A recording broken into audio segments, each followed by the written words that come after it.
Bom dia a todos. Desejamos um feliz ano novo para todos que estão nos acompanhando.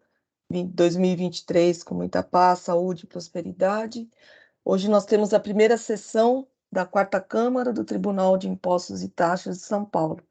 Eu cumprimento meus colegas, doutor Eduardo, e vamos então iniciar a nossa sessão.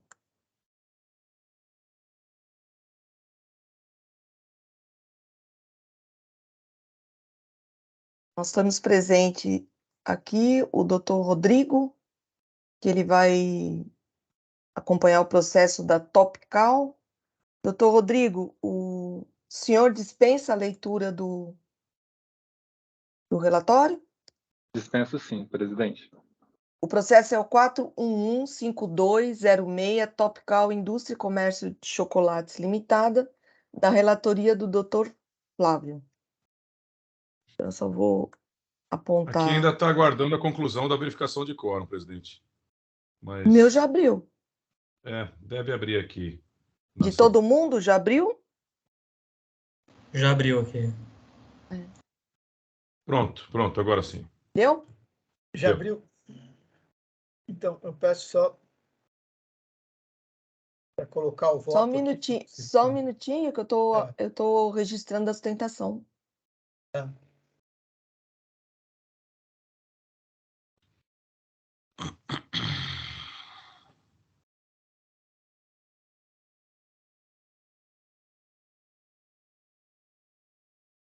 Doutor Rodrigo, o senhor tem 15 minutos, por favor. Muito obrigado, senhora presidente. Gostaria primeiramente de cumprimentar a todos. Vou tentar ser bem sucinto na minha exposição, entendo que nesse caso específico seja mais proveitoso apenas ressaltar alguns pontos relacionados ali ao trâmite do processo do início até onde ele está hoje, né? Trata-se de uma autuação realizada em 2018, referente ao período de 2016 e 2017, onde foi constatado que a contribuinte, né, que é recorrente e recorrida, ela deixou de escriturar documentos fiscais na FD, né, na escrituração fiscal digital. A autuação ela tinha inicialmente 4 itens, né? 3 relacionados à suposta falta de pagamento de ICMS e a última relacionada a uma multa pela não escrituração dos documentos fiscais. Essa multa, que seria o item 2.4, ela foi quitada pela empresa antes mesmo da apresentação da primeira defesa. Ela, de fato, concorda que deixou, né, de escriturar aqueles documentos fiscais por um lapso da equipe fiscal. Mas, em relação aos outros itens, foi demonstrado que tratavam-se de operações não tributadas, né? O fiscal ele acabou por autuar operações de entrada de mercadorias, né? Que não ensejam a incidência do ICMS, operações de remessa e retorno para armazém e depósito fechado, e o último item, que é objeto do recurso ordinário, relacionado àquele descumprimento do prazo na remessa de industrialização por encomenda. O panorama do processo é esse, mas é importante destacar o quê? Apresentada a defesa, a unidade de julgamento de Guarulhos, ela manteve o auto de infração em sua integralidade. A empresa ela apresentou, na época, um recurso ordinário aqui para o TIT, alegando que essa decisão de primeira instância administrativa não havia analisado as provas e as razões da defesa. A empresa ela consolidou todas essas operações, né, que foi feito um levantamento por valor e não por quantidade dos produtos. Apresentou planilhas, trouxe todos os documentos fiscais, tem inúmeros documentos, né, que instruem o processo, e a unidade acabou não analisando quando do julgamento da primeira defesa. Analisado o nosso recurso ordinário, a segunda Câmara, na época o relator era o doutor Christian, da representação fiscal, entendeu pela anulação da decisão de primeira instância, justamente por esses pontos que o fiscal tinha deixado de apreciar do recurso. O processo retornou para a primeira instância. Logo que ele chegou para a primeira instância, a unidade de julgamento de Guarulhos baixou os autos de diligência para que o próprio autor do feito respondesse a vários quesitos que foram ali elencados e produzidos pelo TIT quanto do julgamento do recurso ordinário. Infelizmente, o autor do feito, ao revisitar o trabalho, ele acabou por apresentar uma manifestação genérica que não respondeu os quesitos. O contribuinte, na época, foi intimado a se manifestar pelo resultado dessa diligência e apontou e ressaltou essa falta, né, de atendimento ao que foi, né, aos quesitos que foram levantados pela unidade, né, de julgamento e pelo próprio TIT quando anulou a decisão. E daí, ao julgar novamente a defesa da contribuinte, a unidade de julgamento de Guarulhos entendeu que, de fato, o autor do feito ele não havia atendido esses quesitos, não tinha esclarecido, não tinha ali revisitado a questão à luz dos documentos e provas e mesmo as razões, né, pelo princípio da verdade material que tinham sido apresentados pelo contribuinte, e cancelou os itens 1 e 2, mantendo apenas o item 3 relacionado à questão da industrialização sobre encomenda. Então, em relação ao nosso recurso ordinário, né, que é relacionado só à questão da industrialização sob encomenda, a decisão de primeira instância ela cancelou uma única nota que a unidade conseguiu identificar que foi feito dentro do prazo o retorno. Em relação às outras, ela entende que não foi feito dentro do prazo, que não foi comprovado essa remessa e retorno, porque os documentos que a empresa junta, aparentemente, ali teriam divergências com relação à quantidade, mas como a gente apresenta no nosso recurso, nesse caso, a responsabilidade de eventual, né, recolhimento do ICMS seria da outra parte que encomendou, né, a industrialização, e em relação aos demais documentos, a empresa apresenta a planilha demonstrando ali que tem, de fato, o joguinho, né, das operações, tanto da remessa quanto do retorno dentro do prazo, ainda que tenham ali algumas divergências com relação à quantidade. Então, em relação a isso, né, demonstrado todo esse panorama, a gente pleiteia pela manutenção da decisão da unidade de julgamento de Guarulhos no que se refere ao cancelamento dos itens 1 e 2 e a reforma em relação a essa questão da industrialização sob encomenda, que é o item 1.3. Eu agradeço a oportunidade e um bom dia. Obrigado, doutor Rodrigo, pela objetividade. Doutor Flávio, a palavra é sua. Eu estou ainda colocando no sistema o voto, tá? Daqui um minutinho eu vou falar, tá? Só para ficar claro para todo mundo que vai quando estiver falando, porque tem bastante coisa, tem bastante coisa para a gente discutir.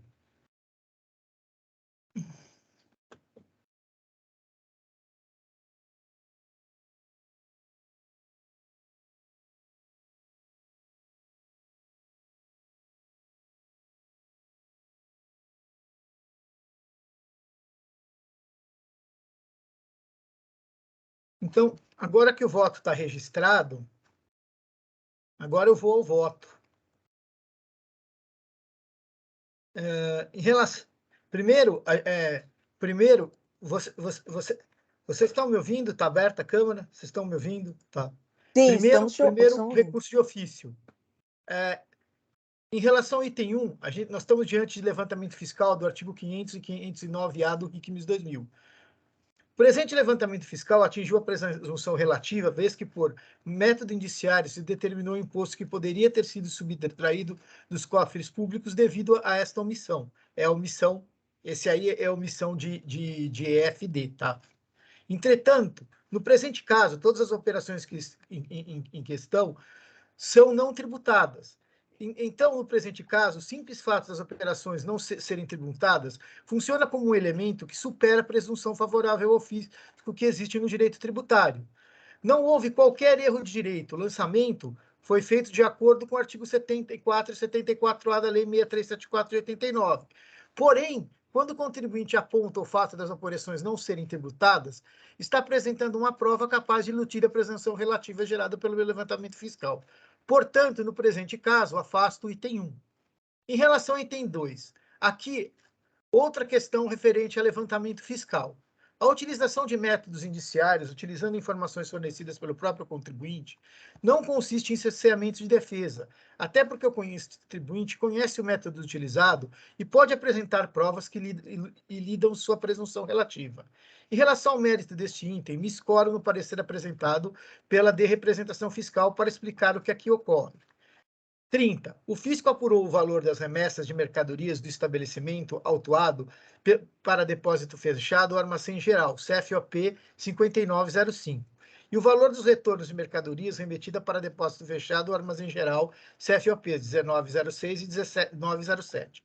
Considerando todas as notas fiscais emitidas e os registros fiscais elaborados pela própria autuada, sendo que, conforme lançamentos previstos na legislação em cada exercício, a soma do valor do estoque inicial em poder de terceiros e do valor das remessas de mercadorias para depósito fechado do armazém geral deve equivaler à soma do valor do estoque final em poder de terceiros e do valor dos retornos da mercadoria do depósito fechado do armazém geral, o que não se verifica no presente caso. Aquela formulinha dos estoques, conforme demonstrativo 2, as folhas 14.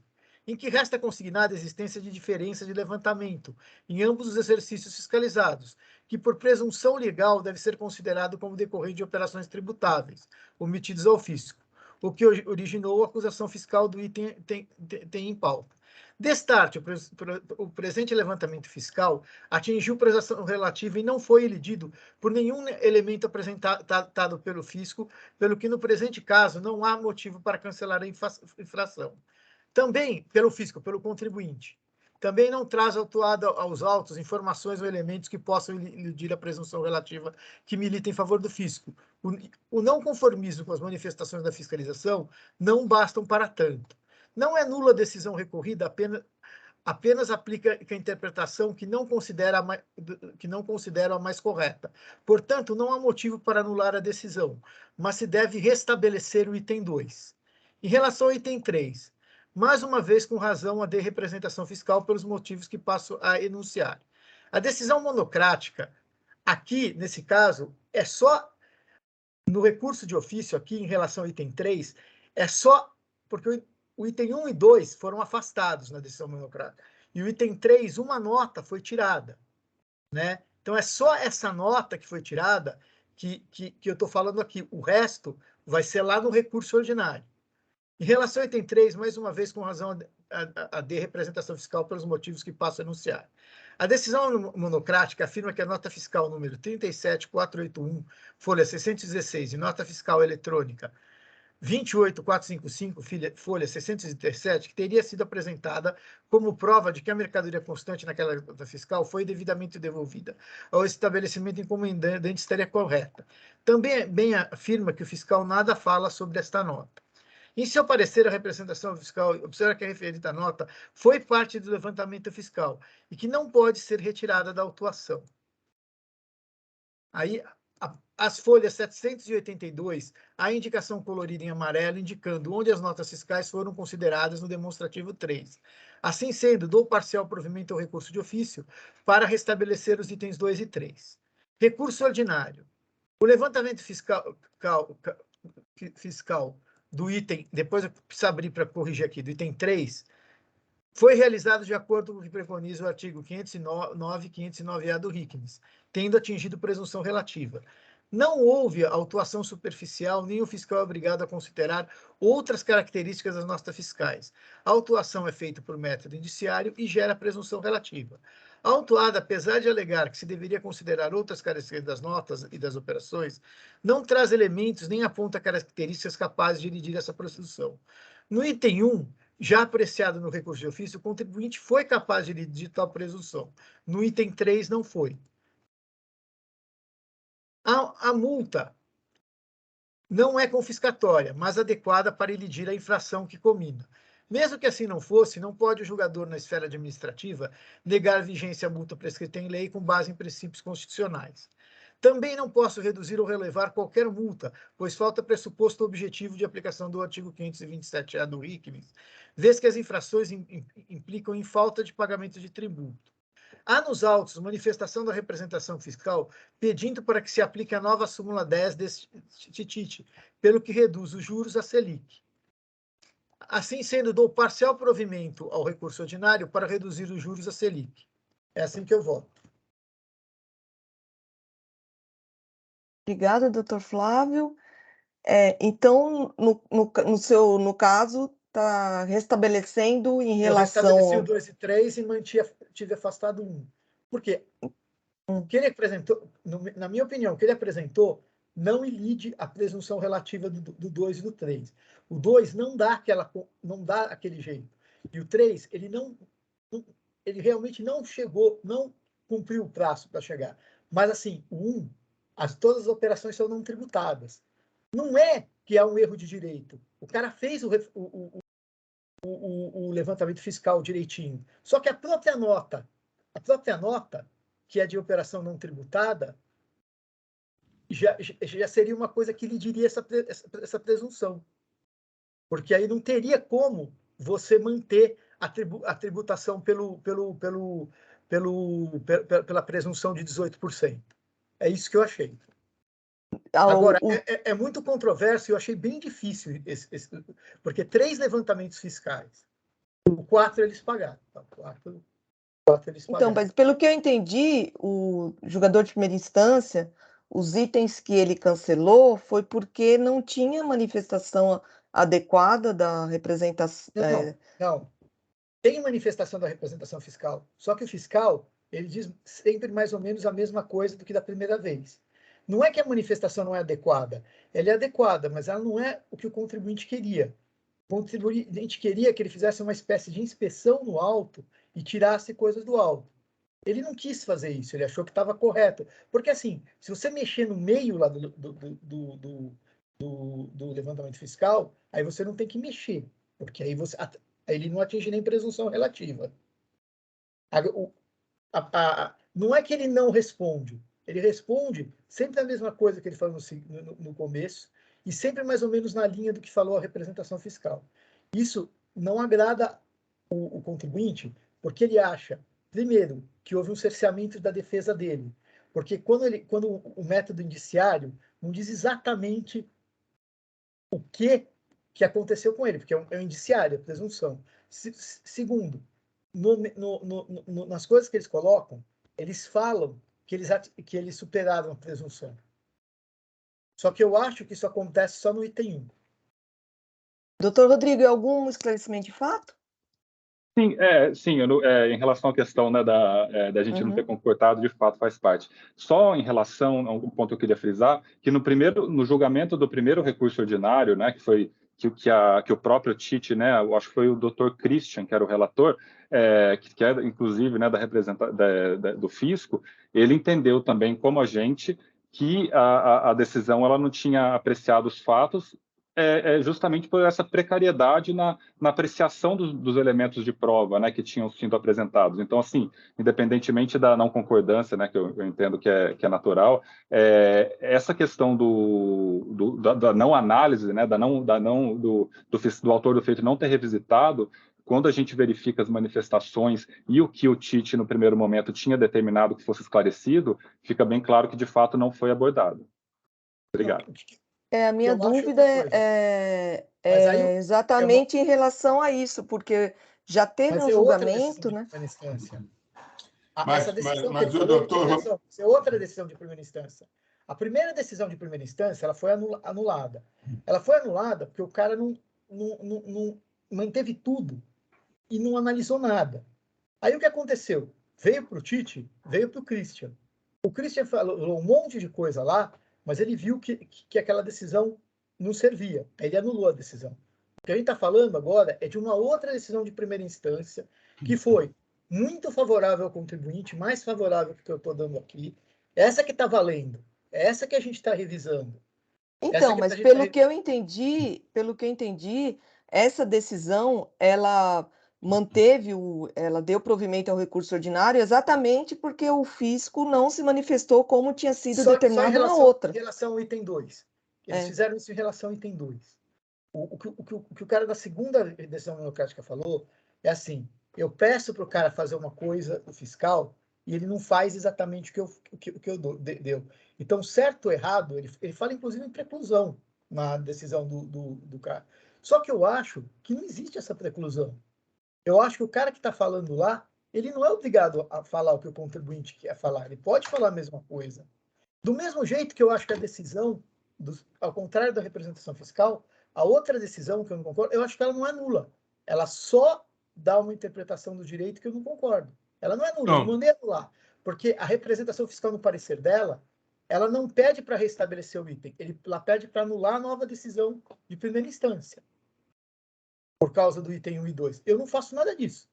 Eu acho que aquela decisão não é nula, mas é uma decisão que usa uma compreensão jurídica que eu não concordo. Mas não acho ela nula, não, a segunda. Mas, como a representação então, presidente... Mas também não acho que está certa. Se me permite, presidente, o doutor Flávio acabou de colocar aqui, de falar sobre o ponto que me deixa aqui irrequieto, que é justamente o ponto da decisão aqui do doutor Flávio. Eu vou ler aqui esse pequeno parágrafo.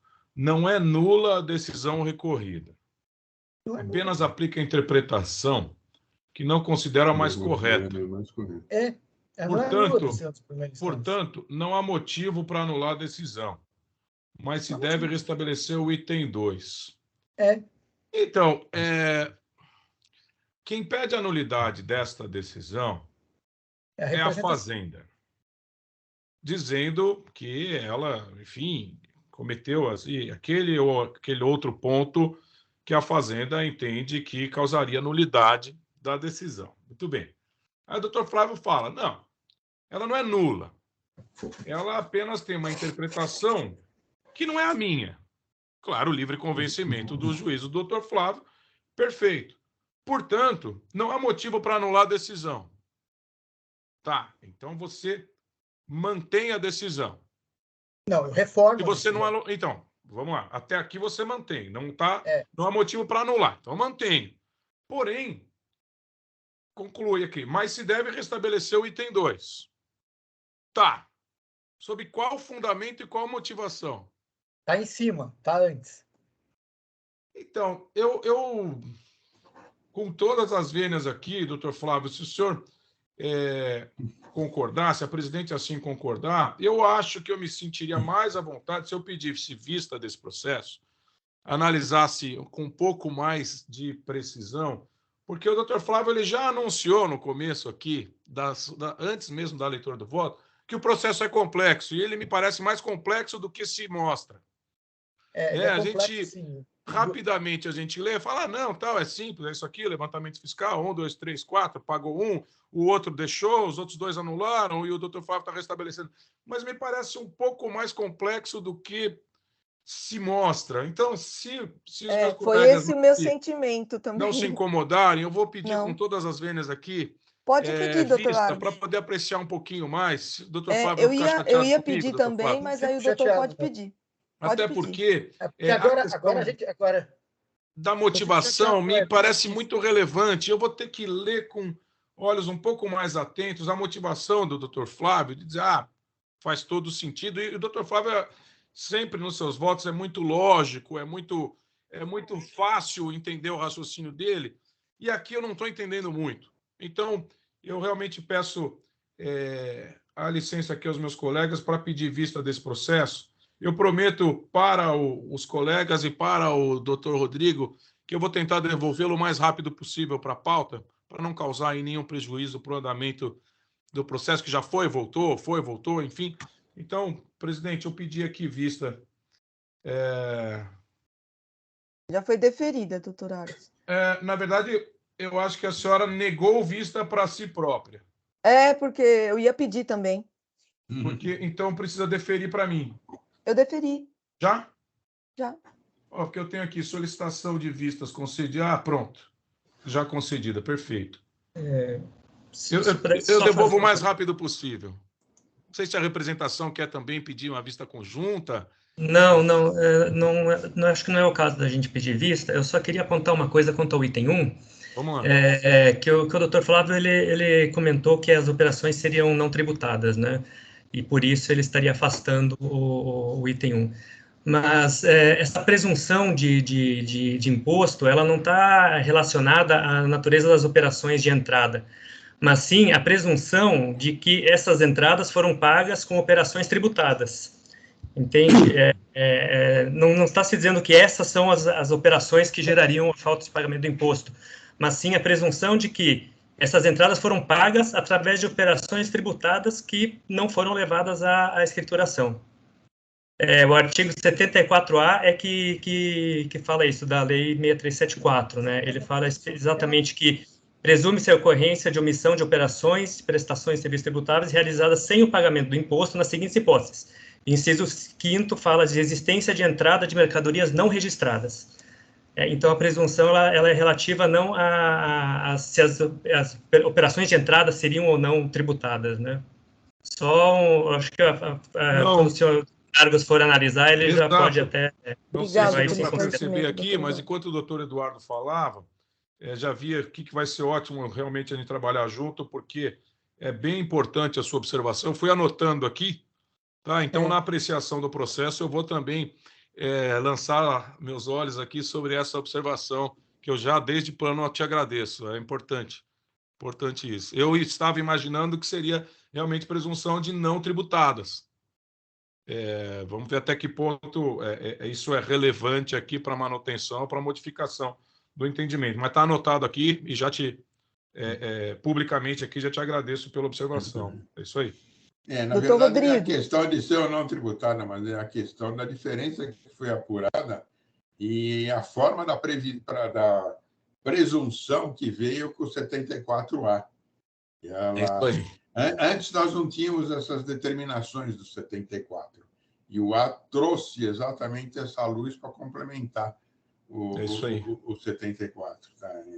Beleza, ótimo. Eu só realmente fiquei com dúvida no item 30 do parecer da representação, que é exatamente em relação ao item 2, né, que o doutor Flávio analisou, que ele utilizou às avessas o parecer da representação fiscal, né? Então, eu até pensei em pedir vista. Não quer pedir uma conjunta, Zúlio? Não vou pedir, não gosto de pedir vista. Eu gosto de matar na hora. Tá bom. Doutor Rodrigo, então o processo saiu em vista do doutor Argos e será pautado numa próxima sessão. Agradeço a sua presença. Obrigada. Eu que agradeço. Um bom dia a todos e um bom trabalho. Bom dia. Bom dia, bom ano.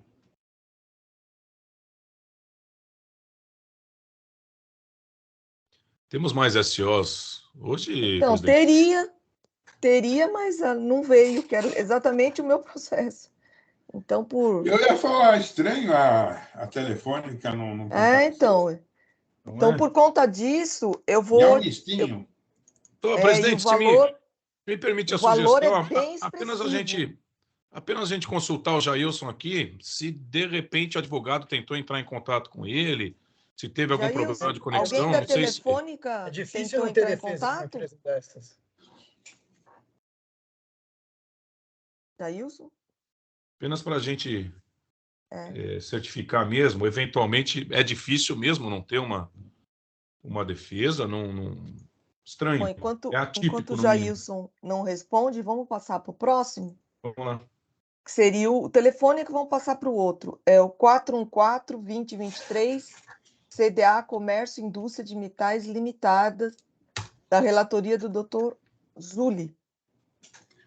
Sim, veja bem. Eu só vou anotar a sustentação ausente aqui. Olha a perna, hein, doutor Zuli? Não vai ler o voto inteiro, pelo amor de Deus. Zuli, por favor. Que não dói sua perna. Resume aí, hein, Zuli? Vamos lá, Zuli. A palavra é sua. Tá fechado, Zuli. Zuli? Foi sem querer, querer. Eu estou vendo só uma pequena coisa aqui. Nossa Senhora, o que tem de prova que esse processo da telefônica não acaba. Então, o processo da telefônica, ele tem muita prova, o valor é muito alto. Muito grande.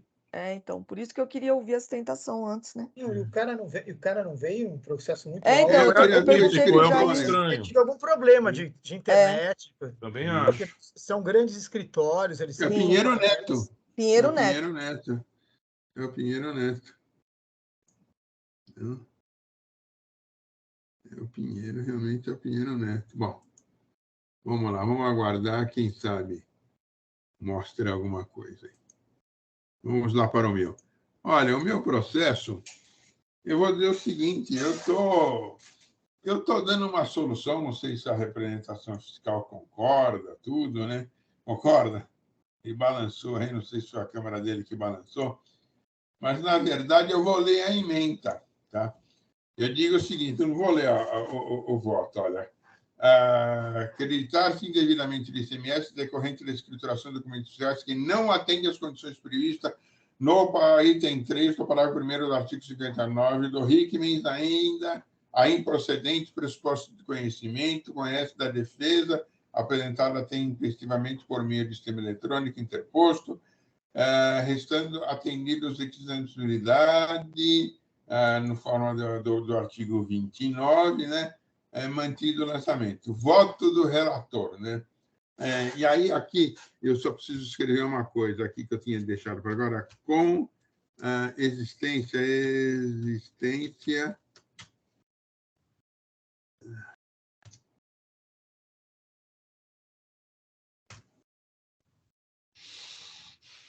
de concomitância.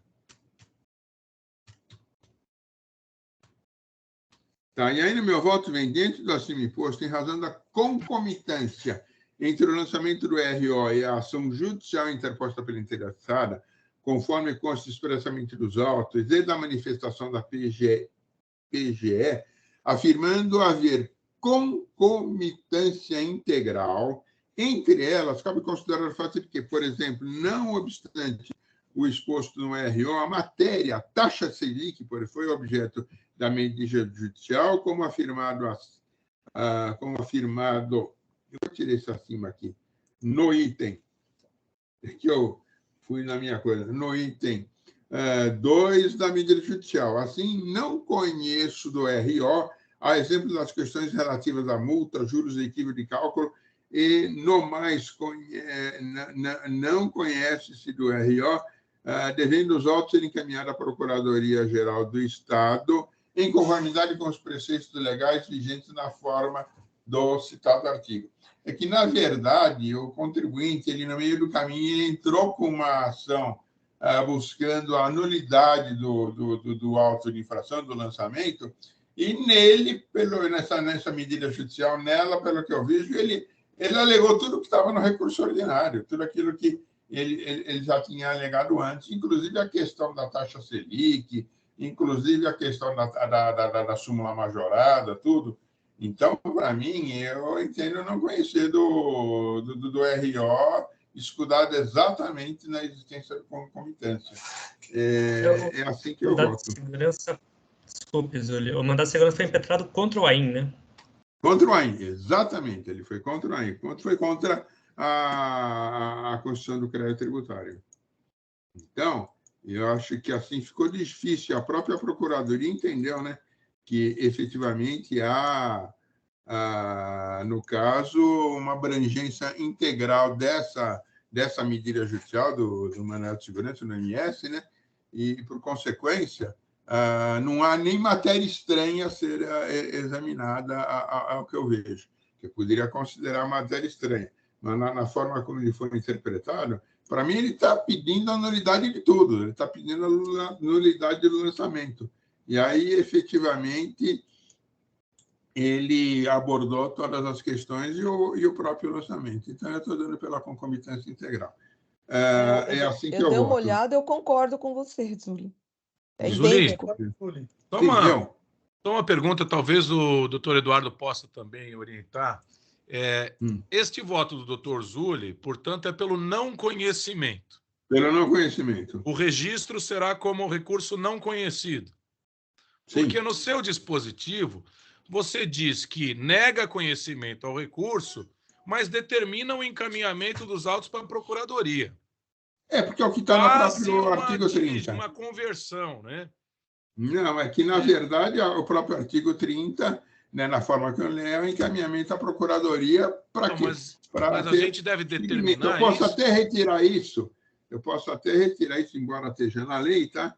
A minha pergunta é só essa, se não gera uma confusão, se nós devemos determinar isso, porque como é automático, o contribuinte, se quisesse, pelo amor de Deus, eu não estou fazendo nenhuma ilação, mas na hipótese de um contribuinte querer causar uma confusão, ele pode entrar com uma retificação de julgado dizendo, eu não sei se, então, foi conversão para a Procuradoria ou se foi não conhecimento. Não existe não conhecimento com conversão. Pode tumultuar. Então, se apenas a título de sugestão para simplificar a coisa, não conheço e acabou.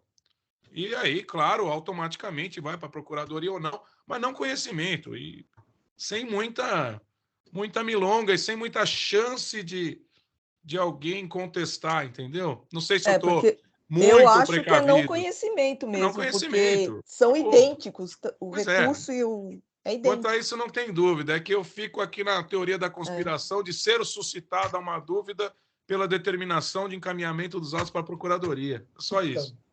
Então, Argos... Eu fiz o seguinte... Ele pode deixar como ele está. Sabe por quê? Porque se o cara fizer um negócio desses, bate na assistência, na hora é indeferido o processamento do RO, do PRJ. Porque na hora... Então, sei lá. Sei lá. Quer dizer, foi só uma sugestão. É até mais claro, melhor não fazer isso, como falou o Argos, mas o cara não consegue tumultuar o processo dizendo que isso foi uma diligência que não foi feita. Porque quando chegar um absurdo desses lá na assistência, alguém vai pegar na mão e vai indeferir o processamento. É o que a gente espera. Mas para resolver era melhor já deixar tudo esclarecido. É só uma sugestão. Não corre o risco, né? Não tem nenhuma outra pretensão. É só uma sugestão para simplificar a coisa aqui. Nega conhecimento e acabou. Acabou, ponto.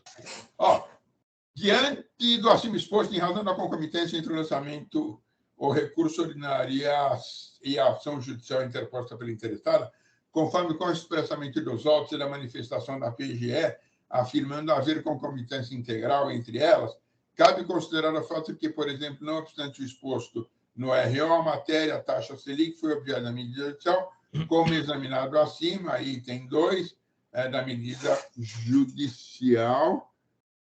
Assim, não conheço do RO, a exemplo das questões relativas à multa, juros e equívoco dos cálculos, e no mais, não conhece do recurso, devendo ser adotadas as medidas necessárias, adotadas as necessárias medidas na forma da legislação. Ponto.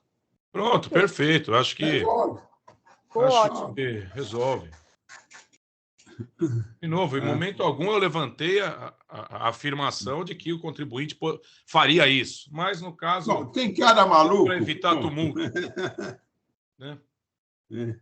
Eu já vi cada coisa, então... Pois é. Já estou ficando velho aqui também, então já vi aí alguns absurdos de contribuinte. Lembra do pedido de clemência? Que a gente, se puder evitar, melhor. Pedido de clemência é bom. Que a presidente era Olga, tinha pedido de clemência. Eu estou achando que o Flávio, aí nesse período de descanso, ficou assistindo muito àquela série Lei e Ordem, viu? Não ficou não, porque a mesma companhia que fornece o sinal da internet dele é da TV.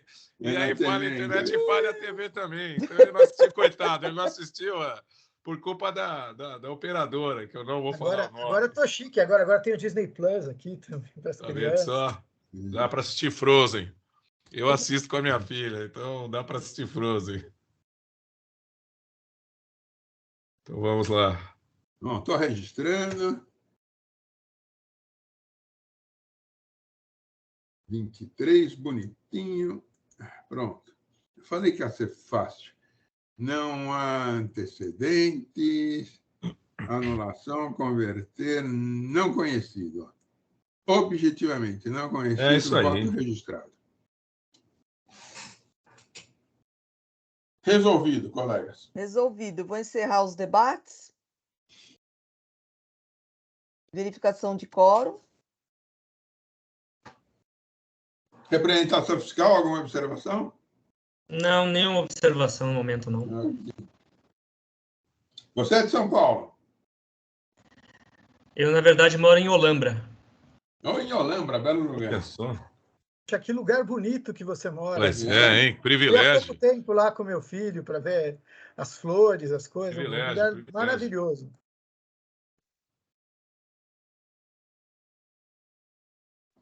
Doutor Flávio, falta só você para confirmar o quórum.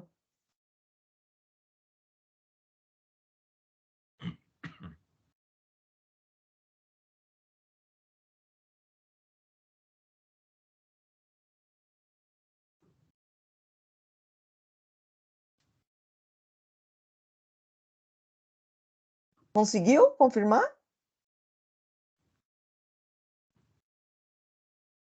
Doutor Flávio? Está fechado o microfone. Foi. Consegui confirmar. Iniciar a É aquela votação. pecinha. O Flávio está meio obscuro lá, meio Nas sombras. com neblina em seu... E a neblina que veio aí do mau tempo aí de segunda-feira, de domingo, né?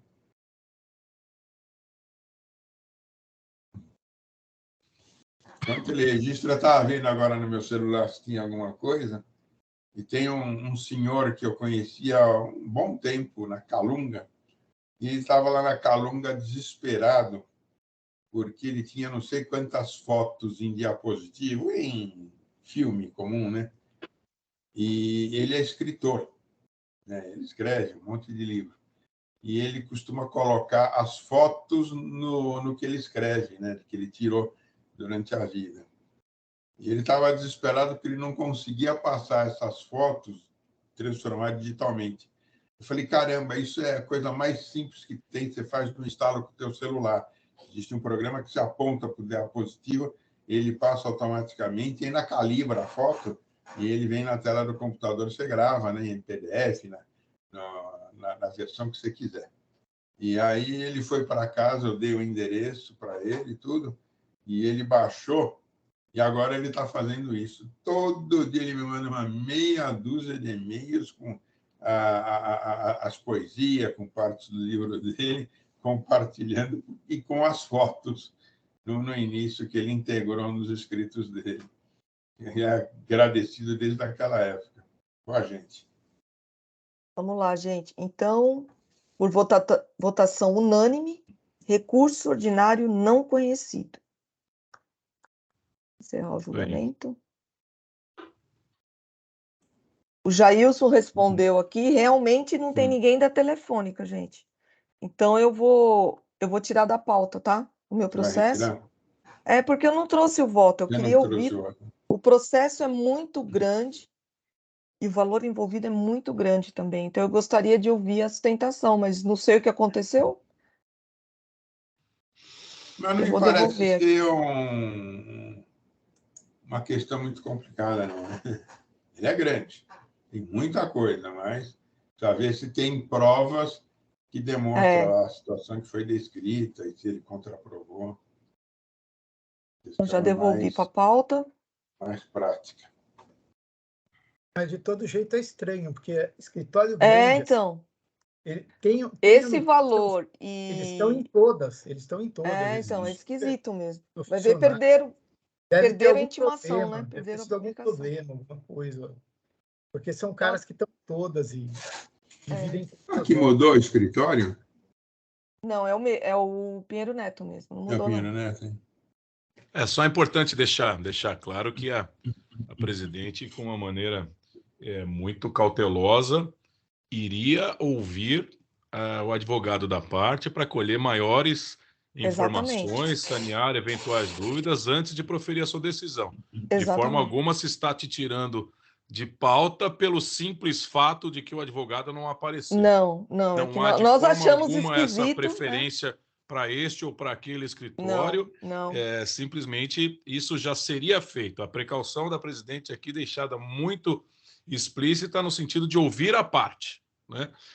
A parte não veio, então a presidente retira o processo de pauta, formula o seu voto, mesmo sem ouvir a parte, né? Porque E coloco a na parte próxima, ali oportunamente. quedou-se ausente, né? E retorna aí os autos para a pauta, né? Só para deixar claro que não é, como não vieram, então não há essa preferência para um ou para outro, que reste claro aqui, né? Não é isso que a Câmara está fazendo, de forma alguma. É o processo 4136076 da Telefônica Brasil. Eu iria mesmo hoje apenas ouvir a sustentação oral e não trouxe o voto. Então, perdeu a por conta oportunidade disso, o contribuinte. eu devolvi para a pauta para elaborar meu voto e trazer numa Fez muito próxima bem, sessão. presidente. É isso aí. É que eu reputo. Então, o último processo é o 414-33332, Dom Comércio Varejista de Artigos Óticos Limitada, da relatoria do Dr. Argos. Não temos representante também. Então, eu só vou apontar aqui a sustentação oral, ausência. Isso. Eu vou pedir a gentileza que me permita a Vou edição. abrir os debates. Pronto, doutor Argos, já está aberto, a palavra é sua. Pronto. Então, eu vou promover a edição aqui do voto. Evidente que o voto já é conhecido pelos meus colegas, mas, de toda forma, em respeito aqui àqueles que nos escutam e aproveitando aqui o fato da sessão ser gravada, eu pergunto para os colegas se o voto já está disponível. Imagino que sim. Para acompanhar, eu só vou registrar aqui.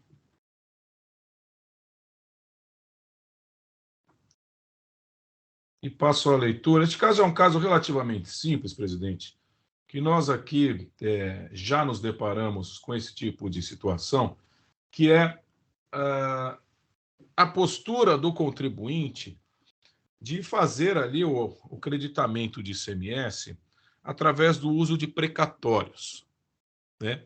Há aí uma enorme discussão a esse respeito. Este assunto foi levado, inclusive, ao Supremo Tribunal Federal, que ainda não se posicionou de uma maneira definitiva sobre a possibilidade do uso de precatórios para a compensação de créditos. Há a lembrança necessária de que existe aí uma movimentação muito grande nesse sentido com relação a tributos federais, né? Com relação a tributos estaduais e da competência legislativa dos estados, o fato é que hoje, neste exato momento, estamos aqui em 18 de janeiro de 2023, não temos previsão legal para isso. Não quis ainda o legislador paulista possibilitar esse tipo de operação realizada pelo contribuinte, ou seja, fazer, quem sabe, um encontro de contas, uma compensação, chame como quiser, de débitos de ICMS com créditos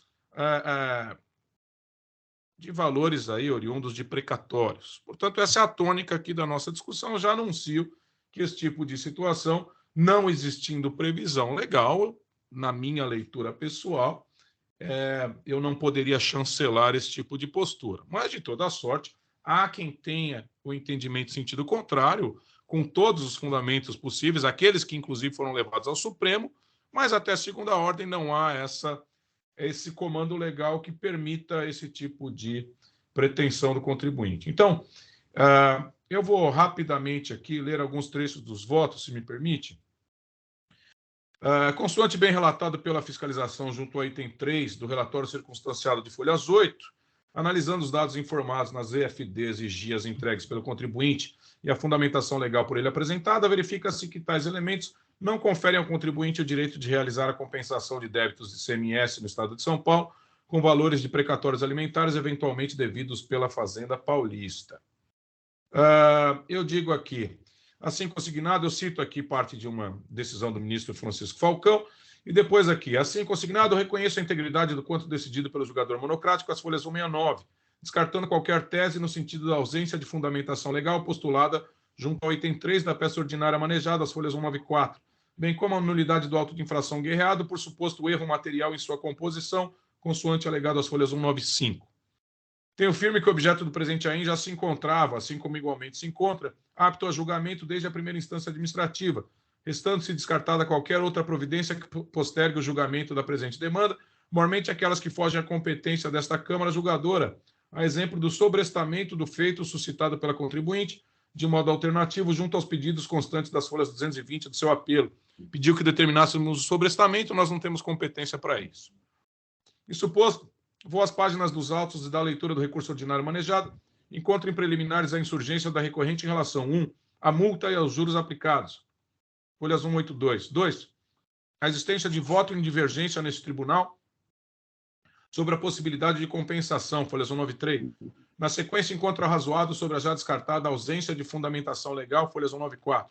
Para, ao final, contestar o mérito propriamente dito, as folhas 198. Pois bem, por primeiro, no que respeita aos juros, depende da leitura do DDF de folhas 4 a 7 que os fatos geradores constantes do presente AIN, bem como a lavratura deste, se deram durante a vigência da Lei Estadual 16.497, razão pela qual deve ser aplicada ao quanto exigido a Selic. Diga-se mandatório a partir de 1/11/2017, nos modos do artigo 7º do Decreto 62761/2017. Em reforço, verifico em concreto a submissão do presente AIN à súmula 10, que foi revisada pelo TIT em 9/6/2022. Cito aqui o trecho novo da súmula 10. Com razão, pois o quanto suscitado pela recorrente é o recurso ordinário em relação aos juros. Então, estou reconhecendo a Selic. No que toca a alegada confiscatoriedade das multas, eu estou dizendo aqui que não cabe aos julgadores afastar aqui lei válida, vigente e eficaz, conforme o artigo 28 da nossa legislação contenciosa, a despeito da minha sensibilidade, que os valores são altos, é o que dispõe a lei. Portanto, como eu digo aqui, a sensibilidade que aqui me refiro encontra limite no texto legal. Limite este que aqui fundamenta a minha decisão. Não aplico o 527-A, porque o DDF de folhas 4 a 7 evidencia a falta de pagamento de imposto. Fato este que resta-se insuperável. Muito bem. Com relação à atualização do valor básico da multa, cito aqui a nossa legislação, em especial, cito a súmula 13 desse tribunal, dizendo aqui pelo acerto na forma como se calcula o valor, a atualização do valor básico da multa. Já em relação ao item 2 do apelo, intitulado do voto em divergência neste tribunal sobre a possibilidade de compensação. Penso que a existência deste ou daquele outro posicionamento acerca dos temas ventilados junto a este tribunal de Depósitos e Taxas não implica na vinculação do julgador quando da apreciação do caso concreto que ele seja submetido. Refiro-me à ampla liberdade que me atribui o sistema do livre convencimento motivado, falo sobre isso. E mais, digo aqui, não bastasse, a despeito da jurisprudência administrativa trazida aos autos pelo ilustre patrono da recorrente, concluir em sentido diverso do que aqui quanto exponho, constato que a mesma advoga contra os interesses da própria contribuinte, eis que representa um voto vencido, como se observa do resultado do quanto decidido pela 9ª Câmara Julgadora, junto ao AIN 4028-7221, oportunidade em que foi negado o provimento ao recurso lá manejado. O mesmo verifica em relação ao quanto decidido pela 7ª Câmara desse TIT junto ao AIN 3161-4796, decisão juntada pelo patrono às folhas 239 e 249 do seu recurso ordinário, desfavorável à contribuinte lá autuada. Então, não sei. O fato é que se juntaram decisões desfavoráveis à própria contribuinte, juntou decisões que foram desfavoráveis ao contribuinte, né? Lembrando que o voto aqui é colegiado, um voto favorável e 3 desfavoráveis. Então, o resultado daqueles casos que a própria contribuinte cita aqui na sua defesa, os 2 desfavoráveis ao contribuinte na oportunidade. Muito bem. Afasto, pois, o quanto pretendido pela recorrente junto ao item 3, ao item 2 do seu petitório. No que tange ao item 3 do seu recurso de folhas 181, entendo não assistir razão à recorrente, nos modos por mim anunciado anteriormente. Levando-se em conta o fato de que os argumentos em sede ordinária repetem textualmente aqueles apresentados em sua defesa, vou à decisão de folhas 169 e dela extraio, como se minhas razões de decidir fossem, as observações tecidas pelo julgador monocrático, as quais aqui colaciono. Cito aqui trechos da decisão do item 11 dessa decisão. Verifica-se com nitidez no relatório de acusação o fato gerador do imposto, a matéria tributável, bem como a infração praticada. Ademais, o relato e a capitulação da infração estão em consonância com os documentos apresentados. Neste ponto, não há erro no lançamento, haja vista enunciar elementos factuais bastantes para fixar com segurança a natureza da infração e a pessoa do infrator, conforme preconiza o artigo 11 da Lei 13.457. Nesse quadrante, verifica-se inteiro teor a lavratura do AIM dentro dos parâmetros preconizados pelo artigo 34 da mesma lei. Exatamente como penso, aproveitando a reconhecer digno de todas as loas o trecho da decisão acima destacado. Muito bem feita a decisão, diga-se de passagem. Argumentos da recorrente, pois, que não merece acolhida, pelas razões acima por mim incorporadas a esta decisão, bem como pelo por mim afirmado no introito deste deciso. Já em relação ao mérito propriamente dito, item 4 do recurso ordinário, folhas 1 a 8, a despeito da bem manejada tese encontrada junto aos subitens A, B, C, tenho firme pelo desprovimento da mesma junto a esse TIT, sendo idêntica à linha meu posicionamento pessoal, ainda que reconheça a relevância da jurisprudência mencionada, bem como do posicionamento de juristas de escola, no sentido dos interesses da recorrente. E assim eu faço, como eu já disse no começo, por manifesta inexistência de previsão legal que autorize o quanto pretendido pela recorrente, como igualmente fez o julgador de piso, quando, junto ao item 15 de sua decisão, assim dispôs. Eu cito aqui os termos do item 15. Em reforço, assim como fez a representação fiscal junto ao item 10 de seu parecer, folhas 265, rememora o quanto sintetizado pela fiscalização no relatório circunstanciado, trazido às folhas 9 e 10, o qual per se escancara a inviabilidade do quanto pretendido pela recorrente, especialmente o trecho que abaixo destaco em negrito. Eu vou ler o negrito. O referido mandado de segurança número tal não mantém qualquer relação com precatórios exigíveis no Estado de São Paulo, conforme se verifica nos extratos em anexo. Trata-se da ação da empresa contra a União Federal perante o TRF da Terceira Região, visando o reconhecimento da inexigibilidade da inclusão do ICMS na base de cálculo do PIS/COFINS, e pela concessão da segurança, a fim de autorizar a compensação dos valores recolhidos indevidamente. Embora tenha a empresa obtido êxito em sua demanda, lá no Federal, o direito à compensação reconhecido na sentença e confirmado pelo acórdão do TRF3 pode ser exercido, quando muito, contra a União, sujeito ativo do PIS/COFINS, nunca contra o Estado de São Paulo, alheio que é da situação levada a juízo. Portanto, está muito claro que a ação ali proposta pelo contribuinte não tem absolutamente nenhuma relação com o caso aqui em concreto. Dispensadas maiores digressões sobre o tema, restando em conteste, de um lado, a inexistência de previsão legal que autorize o pretendido pela recorrente, e de outro, 2, o fato de que a decisão do mandado de segurança indicado nas FDs entregues não é oponível ao Estado de São Paulo e tampouco versa sobre o objeto do presente ainda, é de clareza solar o quanto decidido em sede monocrática. Permissa venia a pretensão da recorrente, pois não se sustenta.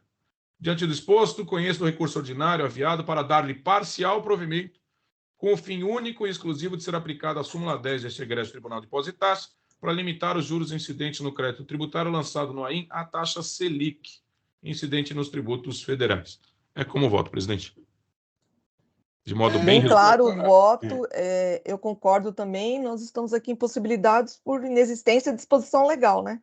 Então, eu acompanho o voto. Alguém tem alguma observação? Não. Então, não tenho observação. A única coisa, duas coisas. Doutor Argos, o fuso horário aí em Portugal é de um dia em relação a nós? Saiu dia 17, né? Não, aqui eu só fiquei na dúvida. Na verdade, você só está atribuindo a questão da súmula 10 para o período, porque aqui o período é 6 de 18 a 12 de 20, né? Então, essa foi é muito bem colocado pelo Zuli, porque o que acontece quando nós vemos o período da lavratura do auto, automaticamente vem na minha ideia que foi aplicado Selic. Mas quando nós vamos ao DDF, você percebe que não. Ou, pelo menos para mim, eu chequei a Selic do período, mês a mês, e não bate. E aí, na defesa, você percebe que o contribuinte pediu o Selic e o julgador de primeiro grau diz que está correto aquilo que foi dado pela fiscalização, segundo a lei, e antes, diga-se, da reforma da nossa súmula.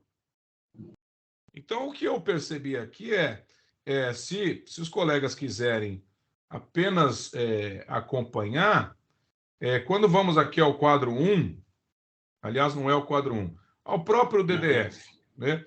Nós temos aqui taxa de juros, né, nos itens 14,3, 13,76, 13,19, e eu fui ver a Selic dessa data e não é esse valor, né?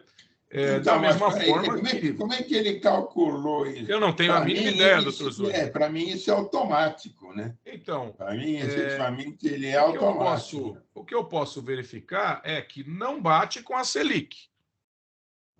Agora, automático ou não, por um método X ou Y, o fato é que, se assim os colegas não tiverem nenhuma divergência, eu estou determinando aplicar a Selic, por força da própria súmula, né? Da mesma forma que deveria ter sido aplicado. Portanto, para mim, me soou um pouco estranho esta aplicação dos juros no DDF, assim como a posição do julgador de primeiro grau dizendo não, está correto de acordo com a lei.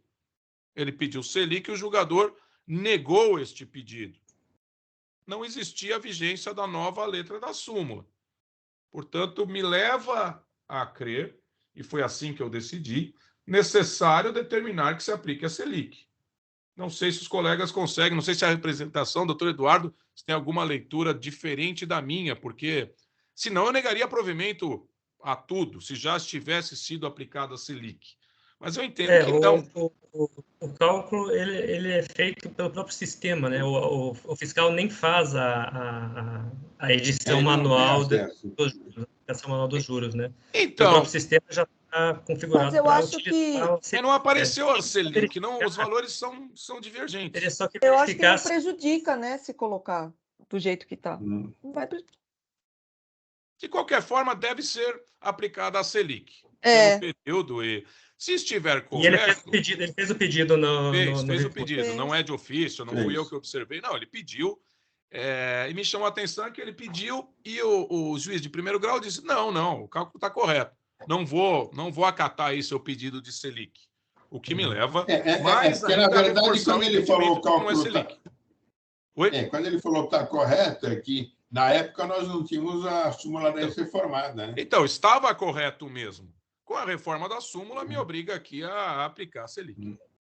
Acho que por medida de segurança é melhor falar para aplicar a Selic, né? Porque aí ele pode até entrar com uma retificação de julgado falando que não está a Selic, né? Eu deixaria aplicar a Selic. É isso aí. Eu também. Porque eu fui lá ver no DDF, o período já deveria estar Exato. A Selic direto, mas eu fui ver os valores. Não bate. Não é Selic aqueles valores. Eu fiz isso também. É que não é erro do fiscal, sabe por quê? Porque é feito automaticamente. É sistema. O sistema já faz isso. Então, de toda sorte, o correto é determinar a aplicação da Selic. Se já tiver a Selic, nada a fazer. Se não tiver, vai ter que... Se tiver certo, fazer a Selic, você corrigiu. Por maior segurança, eu deixaria como está. É isso aí. Então, vamos votar, gente. Vamos lá. Representação de acordo? Tudo bem? Acho que sim, né? Encerrar os debates. Verificar quórum. Só um minutinho.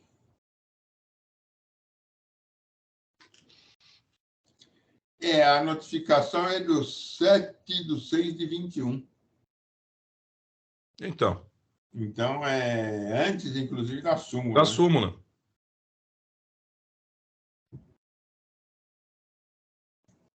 Prosseguindo. Iniciar votação.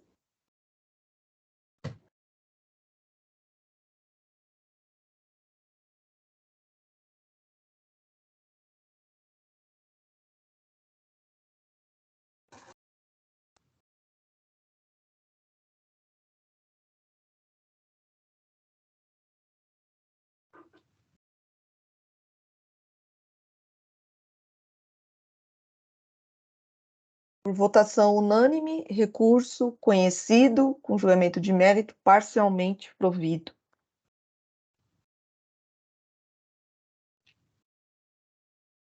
Encerrado o julgamento.